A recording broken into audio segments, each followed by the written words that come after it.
ಕಲಿಯುವುದರಲ್ಲಿ ಈ ನನ್ನ ತಾಯಿ ವಿವೇಕಾನಂದ ವಸ್ತು ಈ ಪ್ರಪಂಚದಲ್ಲೂ ಇಲ್ಲ. ಹಾಗಾಗಿ ಒಬ್ಬರ ಸಂಖ್ಯೆ ಬಹಳ ಆಗಿರಬೇಕು. ಈ ಹಿಂದಿನ ಕಾಲದಲ್ಲಿ ಈ ದೇವದವರು ರಸಗಳು ಸೇರ್ಕೊಂಡ್ಬಿಟ್ಟು ಈ ಸಮುದ್ರ ಮಂದಿರ ಮಾಡಿದ್ರಲ್ಲ ಗೊತ್ತಾ, ಆ ದೇವರೇ ಈ ನನ್ನ ತಾಯಿ. ಸರ್ಕಾರದವರು ಒಂದೊಳ್ಳೆ ಪುನರ್ವಿಕಾಸ ಮಾಡಿದ್ರು. ಏನಂತೀರ, ಈ ನನ್ನ ತಾಯಿನ ಆದಲ್ಲಿ ಗರ್ಭದಲ್ಲಿ ಪೇಟೆಯಲ್ಲೆಲ್ಲ ಸಿಕ್ಕಂಗ್ ಮಾಡ್ಬಿಟ್ಟು ನಮ್ಮಂತಲ್ಲಿ ಬಾರ ಪುನರ್ವಿಕಾಸ ಮಾಡ್ತಾರೆ. ಈ ಸರ್ಕಾರ ಜಾರಿ ತರಬೇಕಂತ ಹೇಳ್ತೀರ.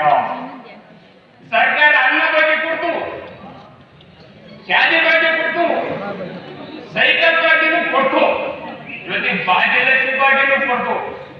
ಆದ್ರೆ ನಿಕ್ಕರ್ ನಾನು ಉಪ್ಪಿನಕಾಯಿ ಮೇಲೆ ಅದೇ ಜಡ್ದಿಟ್ಕೊಂಡಿದ್ದೆ. ಉಪ್ಪಿನಕಾಯಿ ಬಗ್ಗೆ ಕೊಡಬೇಕಿತ್ತು, ಜೊತೆಗೆ ಲಿಕ್ಕರ್ ಬಗ್ಗೆ ಕೊಡಬೇಕಿತ್ತು. ಲಿಕ್ಕರ್ ಬಗ್ಗೆ ಅಂದ್ರೆ ಹೇಳಿದ್ದೀರಾ, ಲಿಕ್ಕರ್ ಬಗ್ಗೆ ಅಂದ್ರೆ ಸಾಮಾನ್ಯ ಬಗ್ಗೆ ಆಸಕ್ತ ಬಹಳ ಇದೆ.